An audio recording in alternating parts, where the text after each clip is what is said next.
मैं सारे नेताओं से हाथ जोड़ के अपील करती हूँ कि इकट्ठे हो जाओ। ये समाज उन जगहों पे जाकर जूते मारेगा जहाँ तुम्हें दफनाया जाएगा, क्योंकि जब समाज डूब रहा था और दुश्मन ताकत बढ़ा रहा था, तुम उस ताकत को केवल और केवल अपने बच्चों के लिए इकट्ठा कर रहे थे। उस धन को आप अपने खजाने में डाल रहे थे, ना कि समाज के काम में लगा रहे थे।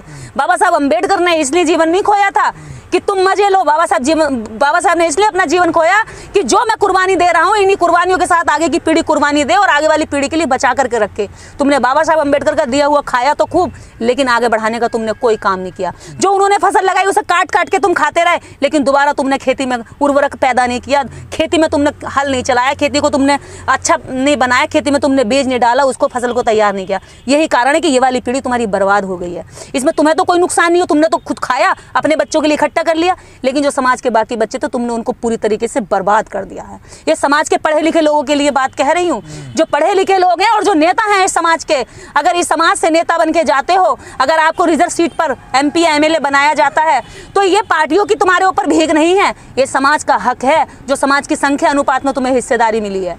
अगर वो नहीं होता तो तुम्हें कोई और, वो तुम्हें नहीं देंगे तो किसी और को टिकट देंगे, लेकिन वो वहां पर किसी न किसी SC को ही देंगे। पर तुम्हारे अंदर दम नहीं है कि तुम समाज की बात बोल सको। करना क्यों नहीं चाहते हम लोग, क्या वजह है? वजह यह है कि अभी समाज जागा नहीं है, कि समाज इनके गिरेबान पकड़ करके इनके जो है रेंपटे मारे कि क्यों आता तू नेता हमारे बनने के लिए, हमारे समाज में क्यों आता तू हमसे वोट लेने, क्यों आता तू हमारी गलियों में, क्यों आता तू हमारे शहरों में, क्यों आता तू हमारे गाँव में। जब तुम्हारी बात संसद में नहीं रख सकता तो संसद से चल के तू गलियों तक क्यों आता है? टांगे तोड़ दो इन नेताओं की जब तुम्हारे यहाँ पर वोट लेने के लिए आए। ये जनता इतनी तैयार हो जाए, क्योंकि जितने भी नेता बन करके गए हैं इन्होंने समाज की ओर पलट कर नहीं देखा। इन्होंने शादियाँ भी अपनी करी हैं तो ऐसी ऐसी शादियां करी हैं कि समाज की बेटियों को छोड़ा है कई नेताओं ने, और वो अपर कास्ट की लड़कियों से शादियां कर करके मजे कर रहे हैं। बाबा साहब के मिशन की देते हैं ना, दिन रात तो बात वही करते हैं। झूठ है, ये झूठ है। अगर वास्तव में ये नेता लड़ाई लड़ रहे होते ना तो ये 85% है, एक दिन में धुआं उड़ा देंगे 15% वालों का। लेकिन ये लड़ाई नहीं लड़ते, ये एक दूसरे की टांग खींचते हैं और दुश्मन को ताकत देते हैं। ये एक दूसरे को कमजोर करते हैं, अपने ही समाज में बढ़ने वाले व्यक्ति की टांग तोड़ने का काम करते हैं, एक दूसरे का हाथ पकड़ के समाज को उठाने का काम नहीं करते। हर क्षेत्र में ये लोग पीछे जा रहे हैं, चाहे राजनीति हो, सामाजिक हो, आर्थिक हो, हर क्षेत्र में फिसल रहे हैं लोग। आखिर क्यों नहीं फिर आगे बढ़ पा रहे हैं? भाई साहब ये दलालों का दौर हो गया है, चमचा युग चल रहा है, एक नंबर का प्योर चमचा युग चल रहा है, खासकर हमारे समाज का। यहाँ अगर गाली देने की जरूरत है ना तो बामड़ों को गाली कम देने की जरूरत है, यहाँ गाली देने की जरूरत है इस समाज के गद्दारों को, चमचों को और दलालों को। जिन चमचों दलालों ने इस समाज के अंदर इस तरह की राजनीति घटिया पैदा कर दी कि इस समाज के अंदर वही नेता बन पाएगा जो राउडी लुक दिखाएगा, जो पैसे बर्बाद करेगा, जिसमें 1000 बुराइयां होंगी, जो निकम्मा होगा, नालायक होगा, जो समाज को लूटने खसोटने की सारी विद्या जान गया होगा। यही कारण है कि समाज पीछे की ओर जा रहा है, क्योंकि इसी समाज के नेताओं ने इसी समाज को ठगना शुरू कर दिया। ऊंचों वालों को तो ठग नहीं सकते क्योंकि वो तो मजबूत हैं, तो वो क्या करता है, कोई भी कमजोर को लेके जाता है ना, ये तो नीचे वाले को लूटता है, वो यहाँ वाले को लूटता है, इस वाले से उसका कोई लेना देना नहीं। निर्देश जी, आप गलियों में जाती हैं, गाँव में जाती हैं, तो क्या लोग अभी नेताओं पे विश्वास करते हैं? आप जैसे जो लोग जाते हैं, क्या क्या बात कहते हैं वो? आप विश्वास है इन लोगों पे? देखिए, विश्वास इन लोगों पे अभी तक जनता करती आई है, इसीलिए ये MP MLA बनकर जाते हैं। और ये नहीं जाएंगे तो कोई और जाएगा, कोई और नहीं जाएगा तो कोई और जाएगा, क्योंकि वो रिजर्व सीटें हैं। मैं तो ये कहती हूँ जो ये 10% का आरक्षण जो ये था, जो EWS ये भी इन्हीं लोगों ने दिलवाया। किसी ने कोई आवाज़ नहीं उठाई, किसी ने कोई शोर नहीं मचाया। 48 घंटे के अंदर एक दिन पहले स्क्रिप्ट लिखी गई और अगले दिन वो है लागू हो गया। तुम्हारी जवानें कट गई थी। जब प्रमोशन में रिजर्वेशन बिल फाड़ा जाता है तो तुम चुप बैठ जाते हो, सो जाते हो। जब देश के अंदर आरक्षण खत्म किया जाता, प्राइवेटेशन लागू किया जाता, आउटसोर्सिंग के कानून लाए जाते हैं, जब देश के अंदर कंपनियां, फैक्ट्रियां और देश की सरकारी संपत्तियों को बेचा जाता है, तब तुम सो जाते हो। जब देश की बहन बेटियों को मारा जाता है, रेप किया जाता है, लोगों के खेत जलाए जाते हैं, गाँव गाँव में लोगों को डंडे की चोट पर जमीनें छीन ली जाती हैं, तब तुम चुप हो जाते हो। जब उनके SC ST आयोग और उनके अन्य आयोग के जब उनके हिस्से का पैसा आता है, जब उनकी शिक्षा से बजट काटा जाता है, तब तुम चुप हो जाते हो, गूंगे बन जाते हो, तुम्हारे मुंह में दही जम जाती है। लेकिन जैसे ही जब उनका वो आता है तो तब तुम उठ करके तुरंत जो है साइन करने के लिए चले जाते हो, क्योंकि तुम्हें इससे ये पता चलता है कि तुम तो अमीर हो गए, तुम अपनी अमीरी से ही समाज की अमीरी को आंक रहे हो, तुम अपनी ऊंचा उठने को ही समाज का ऊंचा उठना मान रहे हो। जाकर के देखो उन जगहों पर जब तुम वोट मांगने जाते हो, क्या वो तुम्हारी तरह जीवन जीते हैं? क्या वो तुम्हारे बच्चों की तरह उनके बच्चे जीवन जीते हैं? तुम्हारे कुत्ते भी काजू बादाम खाते हैं और उनके बच्चों को भी कभी अच्छे से खाना नहीं मिलता 2 वक्त का, जिनके वोट से तुम नेता बन करके यहाँ आते हो।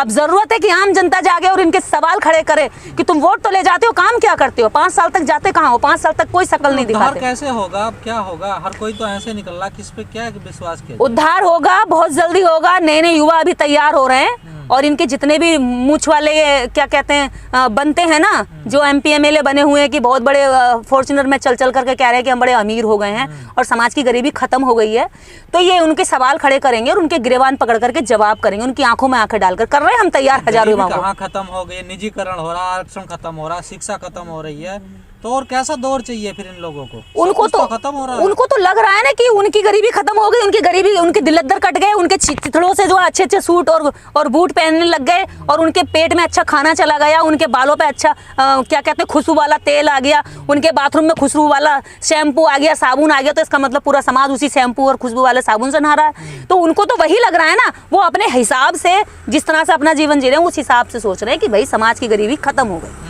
अब ये गरीबी खत्म हुई है, ये तब देखेंगे जब ये जाएंगे समाज के बीच में, जब ये नेता बन के जाएंगे, जब ये वोट मांगने जाएंगे, तब ये समाज इनसे कहेगा कि भाई तुम तो साबुन वाले खुशबू वाले साबुन से नहा के आए और यहाँ हमारे भैंस के तबेले में आप आकर के केवल इसलिए खड़े होते हो क्योंकि आपको वोट चाहिए।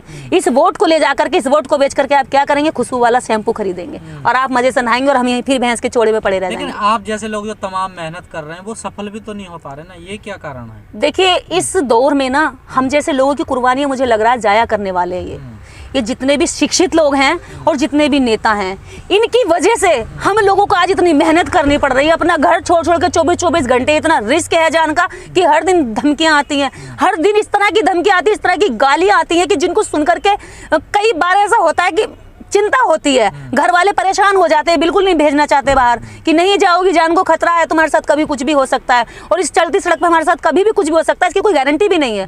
हम जरूर इस समाज की लड़ाई में मारे जाएंगे, हमें पता है हमारी मौत आम मौत नहीं होगी, लेकिन ये लोग हमारी मौत के जिम्मेदार हमारे दुश्मन नहीं होंगे, हमारी मौत के जिम्मेदार हमारे समाज के शिक्षित लोग, संपन्न लोग और इस समाज के नेता होंगे।